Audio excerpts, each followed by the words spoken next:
Hello, and welcome to another episode of From the Pink Seats podcast here on the State of Louisville Podcast Network. If you haven't already, beat that subscribe button like it owes you money to stay locked in, because we're in the middle of our season in review series, and guess who we've got back for another episode? It's Biggest Biscuit, Dave Scull. Catch him on 93.9 The Ville for his afternoon show, The Drive, from 3 to 6 p.m. And Dave, feels like we just talked about the offensive line. Thrilled to have you back on the show. Thrilled to be here, man. Anytime I get to speak to you guys about football, about trench play, makes me happy. You know, I would rather be with nobody else on a Thursday night here. Come on. Trench play sounds like kind of a dirty sex thing. It is. But, you know. Laughing in the background of that is co-host Vince Lococo. Moose knuckle has been a common theme I've heard around the radio station. Oh, no. Did you know there's a moose knuckle jacket brand? I had no idea. Yeah, I didn't know about it until Nikki started talking about it the other day, and I was like, of course you know about that. And apparently they're prohibitively expensive. Is that what I'm understanding now? Oh, I don't know. I don't know. They have a sister brand called Camel Toe, and they're just Are they a luxury brand like Hermes? God bless. Jeez, what a start to the episode. So if you like crass humor like that, be sure to drop us a follow, drop a subscribe. If you're on Twitter, be sure to follow us at State of Lou, at Pink Seats Pod, at Producer Keith, at Vincent Lococo, and at Biggest Biscuit. So last episode, we talked about the offensive line. This episode, whole lot more fun.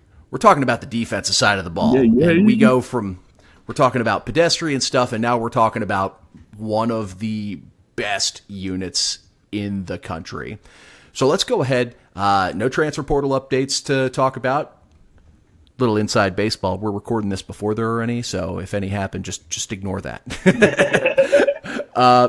Let's go ahead, hop back in that Wayback Machine to head back into January of 2025, which just sounds weird and dirty to say.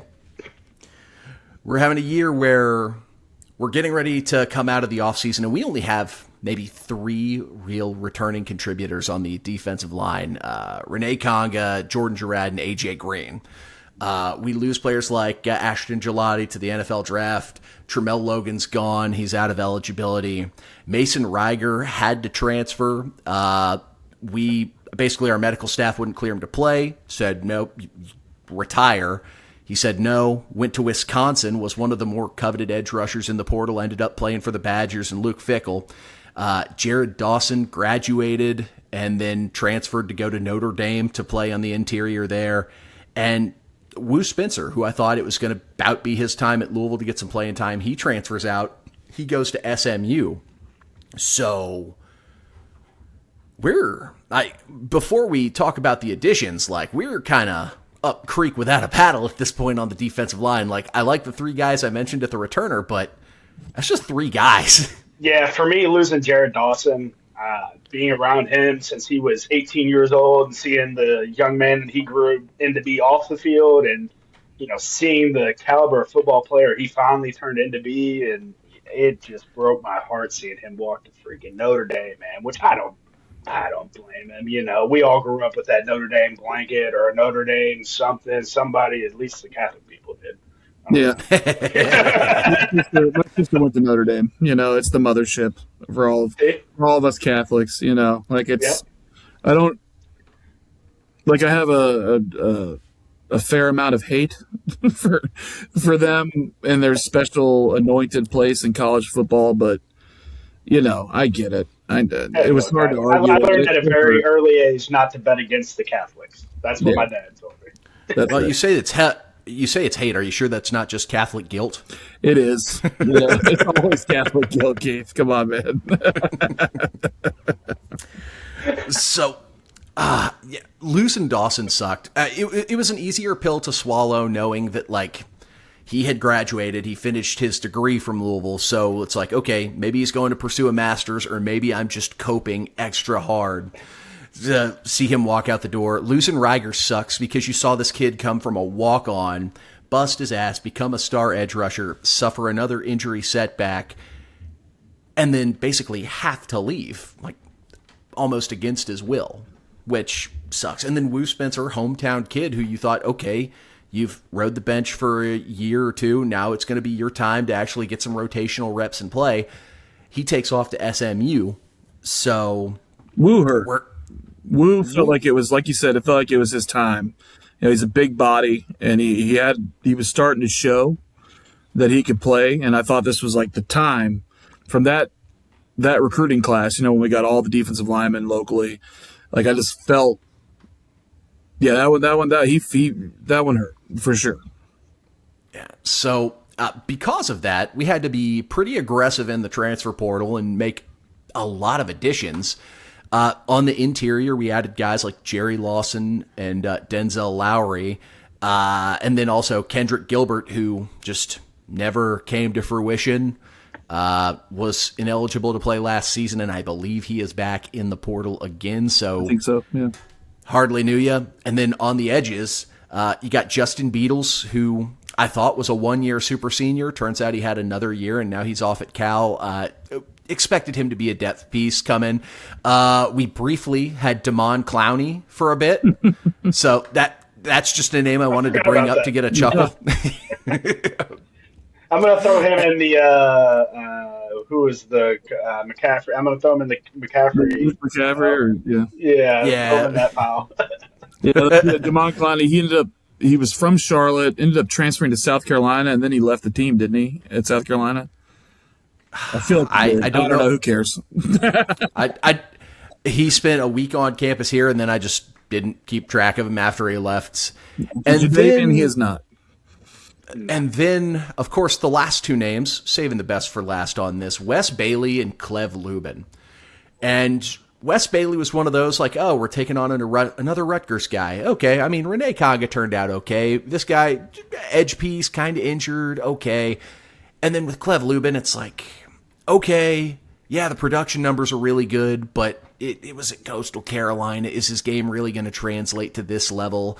So, speaking personally, like, I didn't have huge expectations for the edge rushers on the D-line. I was already incredibly bullish on Jarrad and Conga. I was bullish on them going into 2024, 25. So having them coming back, I liked the Lawson and Lowry pickup, so I was like, sweet, we're set on our interior four.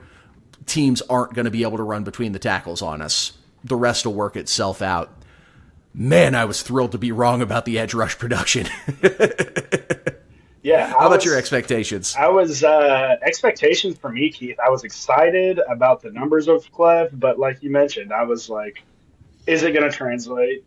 I was leaning more towards yes, just because I trust, I trust Jeff in the portal a little bit, but I mean, the edge is really about your get off and how well you bend, and he did both those things well. Yeah, I know, Keith. My maturity is being tested. It's just such a dirty sport. But you get what I'm saying. And, it was great. It was great. And Wes Bailey, I was like, I don't know. I didn't know with either one of these guys. Really, I was fine with them, but they turned out to be great.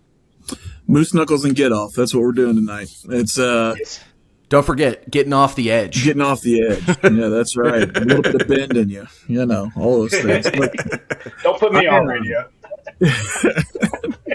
I thought, I was excited about Clev because I thought he popped, and when you watched him play. Obviously you adjust for competition, but you could see, that the guy had some skills.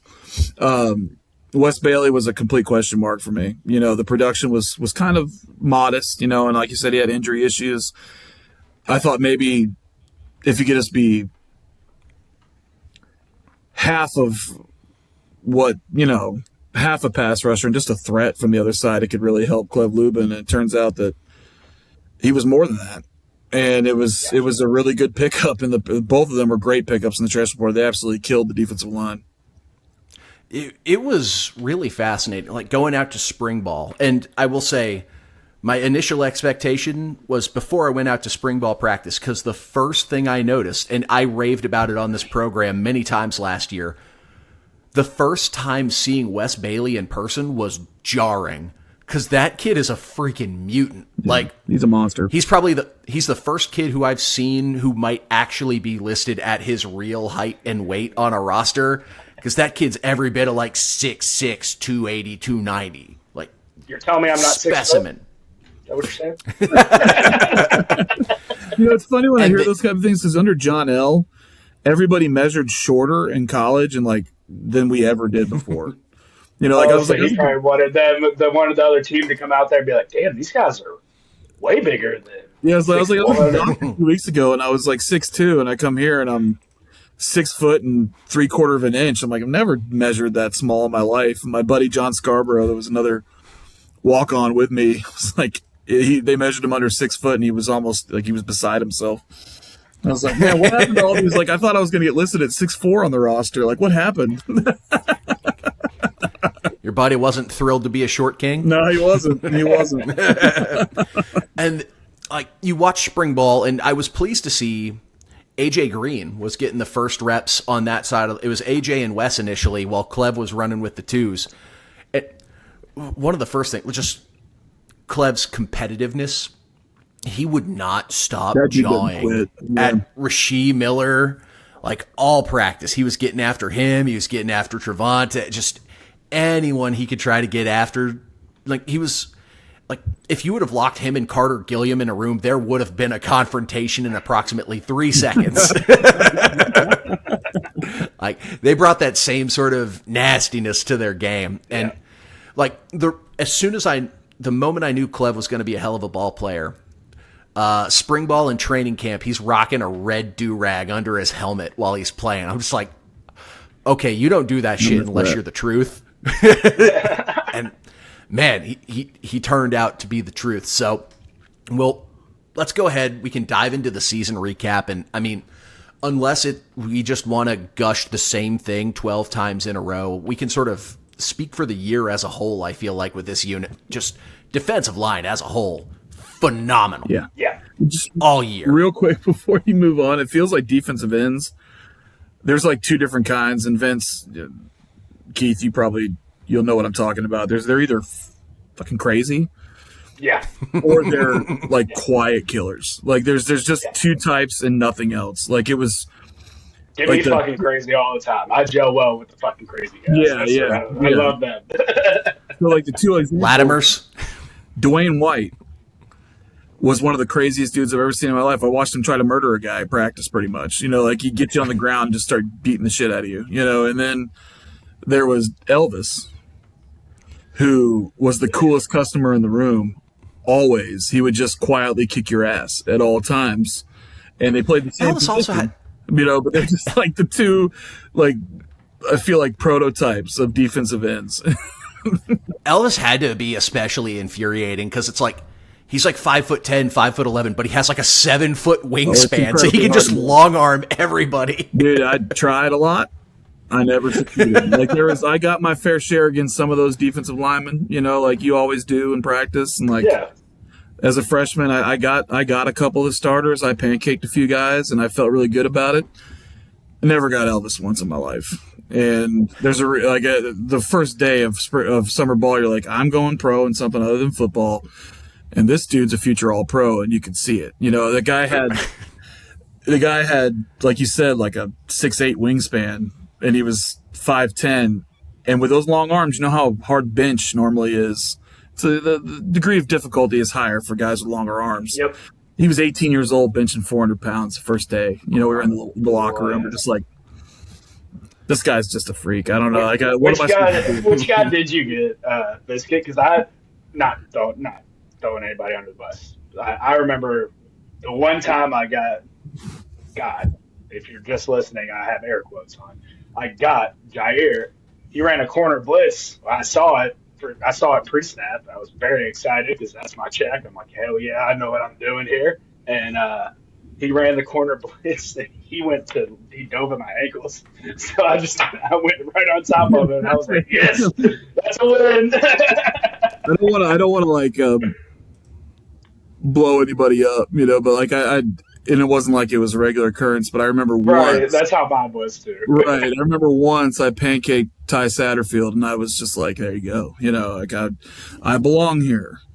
Yes, And yes. I'm sure he came back the next play and beat my ass. We're walk-ons, Dave. We're walk-ons. That shit feels good, man. You feel good about it, then I'm like, Ty, I'm probably not going to get him again like that, but it was nice. You're just like, all right, I'm not lost here. I belong at this practice. Yeah. I didn't. Like Bobby LeFew would never let me get him ever. Lamar laughed at me whenever I would try and tag off on him. At one point, he pointed and then laughed at me and then took off to another gear. So, not fun. Yeah, Bobby, like I said, in the last pod we did, Bobby LeFew, if I was going too hard in practice, he was like, all right, I'm gonna absolutely destroy you on this play, and you're gonna wonder why you're playing football, and that's what he did. So, I'm thrilled. Shout out to being the one NAIA ball player. So, like, no one had ever heard anybody at Georgetown College who I got or got by. Brock Messina. I wasn't going to say it. But I did. I got the punter equivalent of getting got by Ryan Johnson. So we were playing DeSales in a game. And special teams, you go out and you warm up before. And I was my school's punter my senior year. Oh, nice. So I'm going out and I'm punting and I'm striking the ball particularly well that day.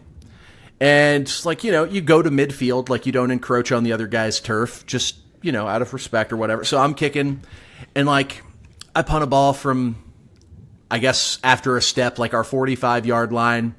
And I put it like, great punt, coffin corner, like inside the 5. Nice. And I'm just like, yeah. And I kind of just like lean over and because I hadn't seen him punt yet. I was just like, oh, DeSales punter. Okay. And I just kind of tilt my head and I was like, yeah. So then he sees that and he just kind of, yeah, sure. Blasts one from the 45 completely through their end zone. They have like a little track and field high jump area that they had a school bus parked on.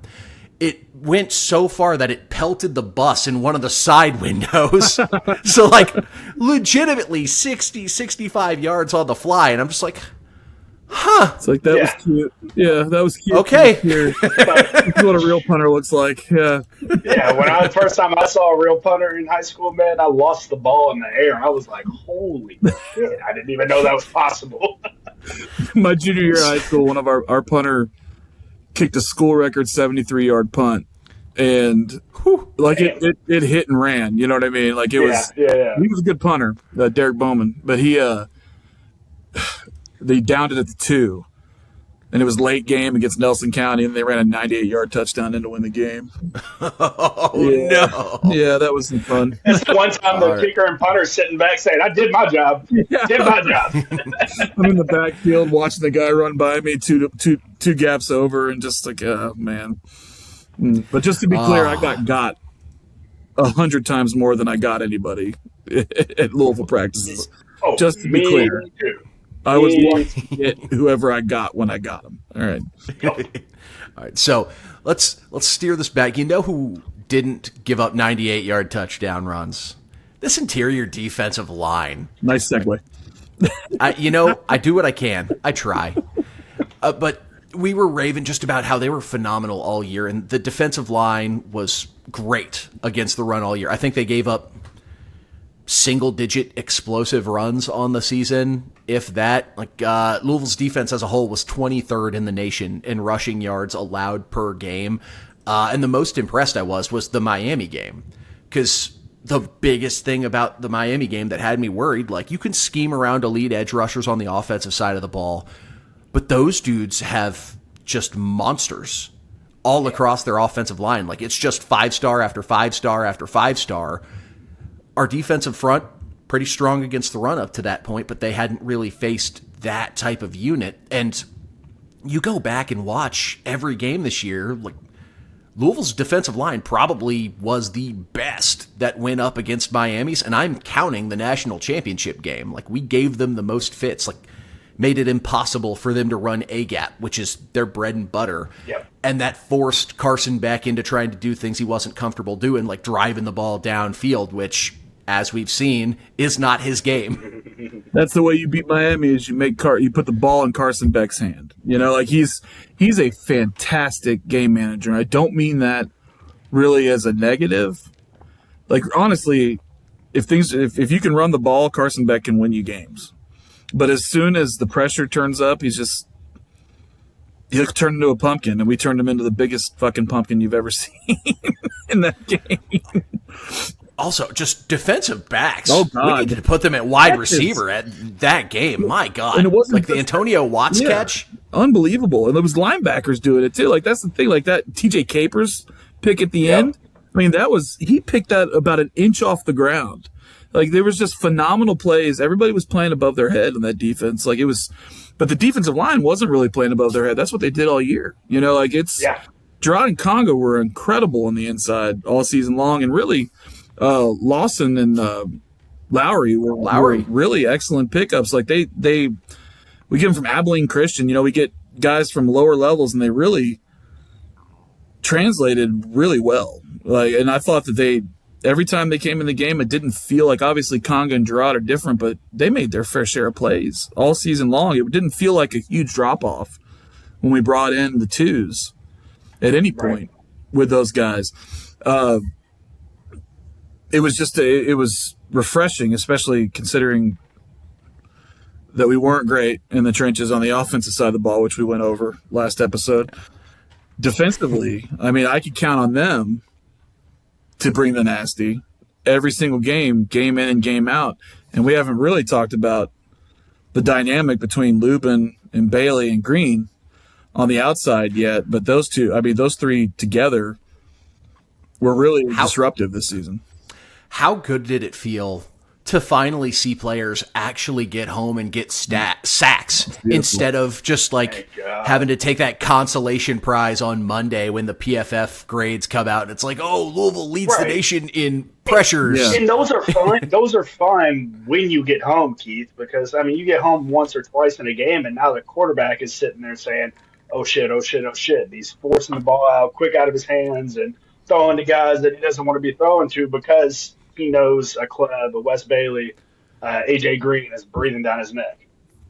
And our rush package that we had when we forced teams into third and long was just nightmare fuel. They moved Wes down to the 3-tech. So you have Clev, Wes, and AJ all on the field with normally Conga. And it's just good luck. We can rush 4, and we're still going to get home in 3 seconds tops. And that's good luck. That's what I keep. It's an obvious point, but that's what I keep talking about. Or I kept talking about this season was getting the pressure out of the base package is such a huge boon for a defense where you can drop an extra guy in coverage, and it even makes the blitzes even more impactful. Like when you can get home with 4 regularly, which we did this season. It just makes everything more effective on the defensive side of the ball. And Clev, that motor he's got, man, it's wild. And Wes Bailey was such a good foil on the other side. It reminded me of back when Wes Bailey kind of played the early Ashton Gelati role, when we had Yasir and Yaya. And Ashton always turned the quarterback back into the pressure. You remember that? Like, he didn't have a lot of sacks early in his career here before his big breakout year. But he was so good at turning the quarterback back into the pressure.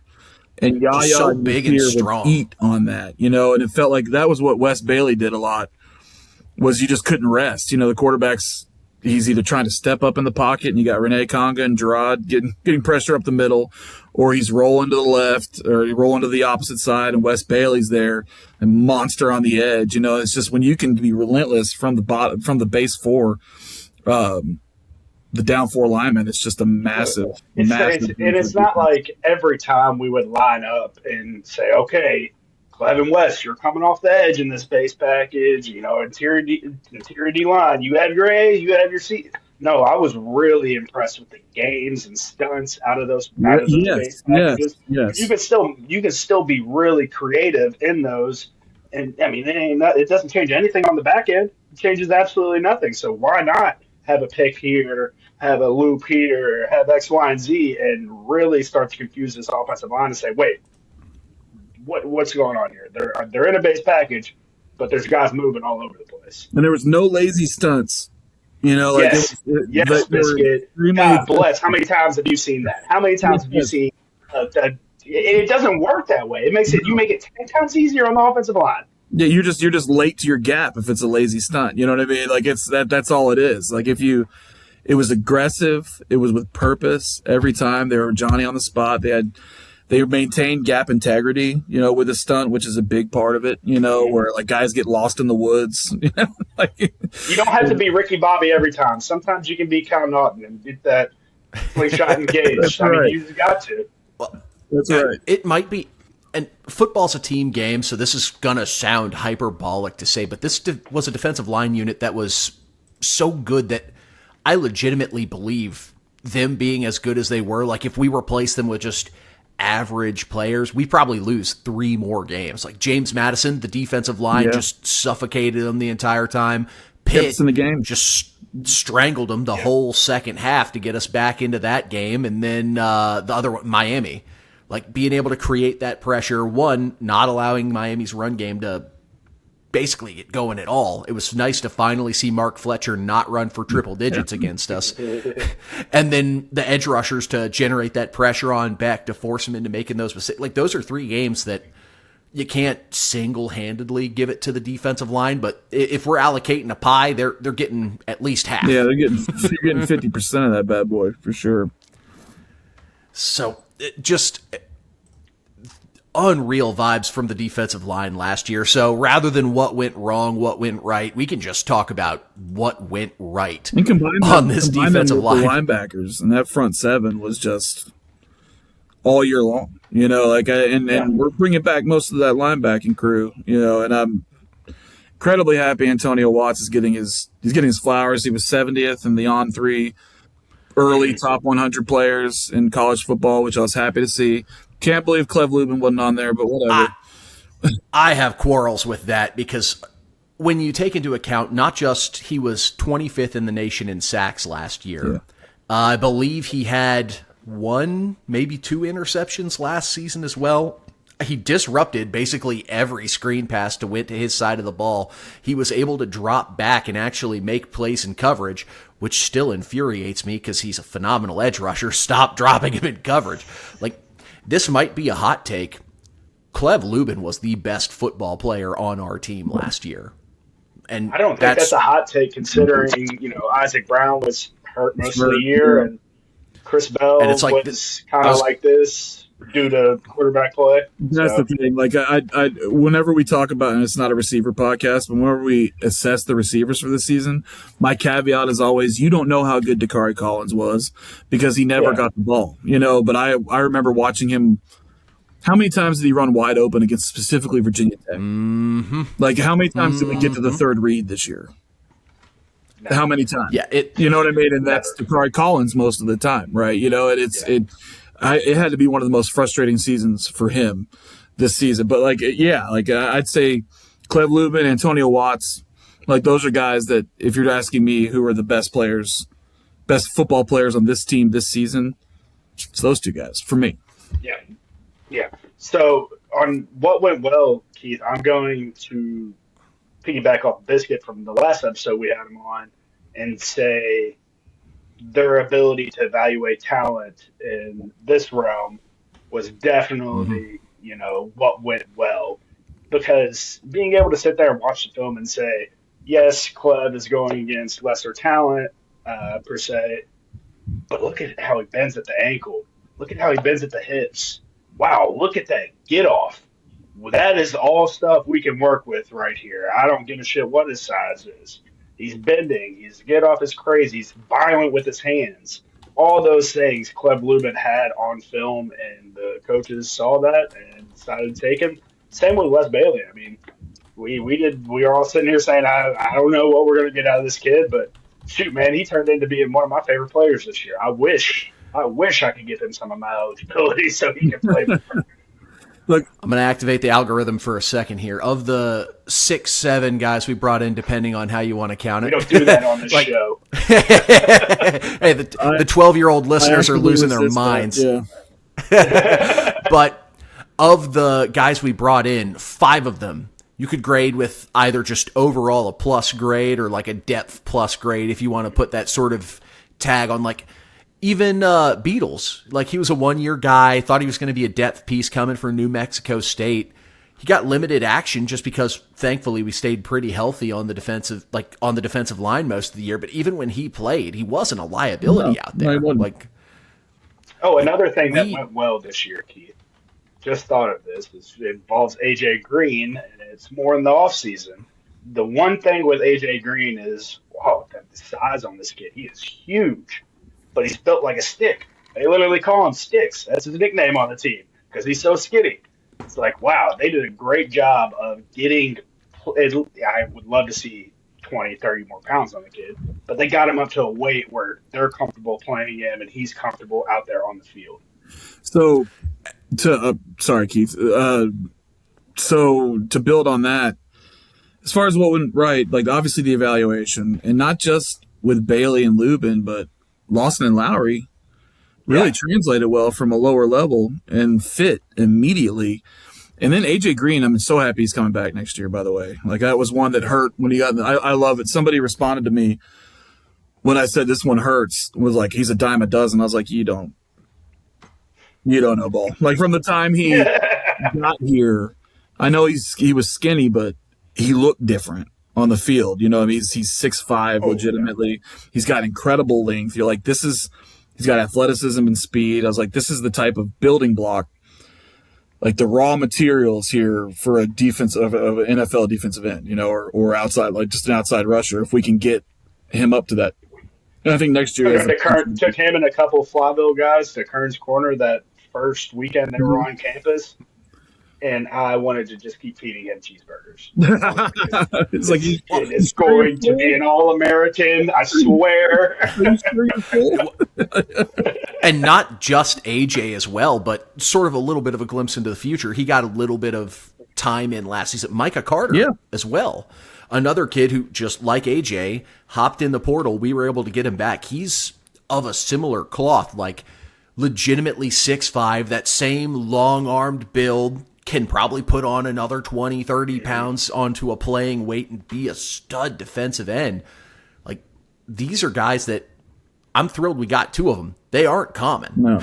So, I mean, think about, just looking ahead a little bit, Clev Lubin, Tyler Thompson, two of the most productive defensive ends in the ACC coming to Louisville, or one coming back and one coming in.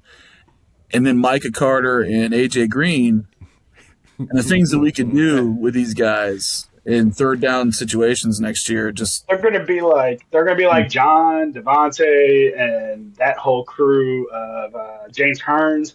All those dudes, they used to be sitting in the locker room arguing over who's going to get a sack. Right. And that's what I want. I want dudes in there saying, "I'm going to get this one. I'm going to get this one. I'm going to get this one." Like, third and downs are going to be must watch. Third down and long, it's going to be much watch next season with the rush packages we're going to be able to put out there. So I'm thrilled about that. Looking forward to the future. So thinking of like the Marcus Smith, Montez days, you know, we have like 3 or 4 defensive linemen that are edge rushers and you don't know who's going to get home, but somebody's getting home. Yeah. So with that, unless any other additions you want to make to what went right, we can go ahead and get to the overall grade portion of the program. And I feel like we might have a unit that's going to end up on the dean's list by the time the series is over. High GPA with this team, with this unit. That's what they call defensive linemen, right? GPA keepers, right? So I'll go ahead and go first. I gave the unit an A. Like, the only thing keeping them from an A+ was we didn't have it's an unfair comparison, but like a Doomerville level sack getter going out there and putting like teens, flirting with 20 sacks in a year or something like that. Just absurdly high numbers. Everyone ate. It was the most fun year of Sack King we've had in a while on this podcast. Yeah. It was a neck and neck battle up until the bowl game where Clev had to go get a couple more and Wes opted out. So he put the cherry on top of that. But overall, just phenomenal year from the unit, not just in getting sacks and making plays in the backfield, but just stuffing the run game. Again, you don't these interior defensive linemen, like Gerard and Conga, dude, we praise them a lot. I still don't think they got enough flowers over the course of the year. They were give phenomenal. them an A+, Keith. You're such a hard grader. Jesus. I'm going A+. Remind me never to sign up for your school classes. I mean, I'm going to write the most perfect paper, and you're going to be like, 95. No. A+. It was written in half-eaten crayon, Vince. Considering the fact that they were the main, I mean, they set the tone for the defense all season long. You just acknowledged that they were 50% of the reason we won that Miami game minimum. Like, I have a hard time not giving them an A+ this year. Like, I don't need an individual to have 20 sacks. You know, the unit was incredibly good all year. I'm not sure how much more we could have asked from these guys at this point. They did their job game in and game out. I don't really have any complaints with the defensive line this year, and I hope we have a repeat performance next year. Yep. Someone has to be the harsh Bulgarian judge who gives like a 9.7 when what? You're the outlier, the East German judge. This is the grade going to be dropped. Me and Biscuit are sitting there with our 10 cards at the dunk contest looking at you like, really? Yeah. Really? What more do you want? Yeah. Well, thank you again, Dave, for hopping on this episode. Man, A lot more fun than the last episode. Been a blast being able to talk to you and sort of reminisce on the most fun part of football, at least for me, the trenches, where the real men play. That's right. That's what the game is won and lost. Isn't that right, Vince? Yeah, definitely. Every game is won or lost. If you can't block nobody, then you ain't going to win the game. Can't stop anybody from running the ball. You sure as hell ain't going to win the game. Yeah, so. That's right. And that's what I mean. I'll take a team that can more than anything. If you ask me, what are the two things that you want first? It's like a team that can run block and a team that can stop the run, and then we'll go from there. You know, and like I'll take home runs in the passing game every once in a while. I'll take that stuff, but if you can stop the run, you can consistently get teams behind the chains and behind schedule on a regular basis, so they've got to pull stuff out of their ass, so they've got to throw the ball downfield, they've got to throw the ball 12 yards, 20 yards. It just makes an offense uncomfortable, you know, especially a team that's their bread and butter like Miami.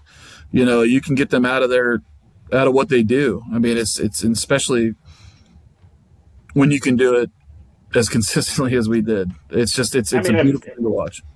And having been in that situation on the headset, listening to a head coach try and think through that process of calling a play behind the sticks, behind where you want to be. I mean, it's tough, man, because do you sit there? I mean, think about if that happens on the opening script. Are you going to sit there and continue to run your opening script whenever it's 1st and 15 on the second play of the game? I don't know. I wouldn't. Exactly. You wouldn't. And then you're sitting there saying, okay, well, we got through that drive. We didn't get through this opening script. Yeah. Do we go back to our script to make sure that we hit all our opening script plays? I wouldn't. Right. Yeah. So the ability to force teams into being one-dimensional and then the ability to then impede that second dimension severely as well. Like, Dave, you said it best. It's a beautiful thing to watch. And you know what else is a beautiful thing to watch?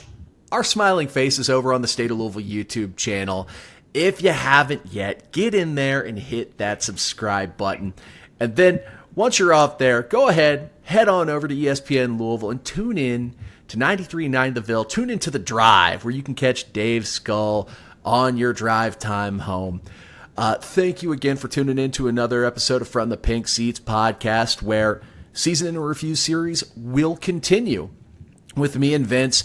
Who knows? We might have to grab Dave again. We just keep him trapped in the Kearns Corner digital studio and not let him leave. He's just going through the whole season with us. Long snappers next. Man, I have got some thoughts. Everybody stay safe this weekend, man. It's going to be a tough one out there. So, thank you again for tuning in to another episode of From the Pink Seats podcast. That's Vince Lococo. That's Dave Scull. I'm producer Keith. And as always, Vince, hit him with it. Go Cards.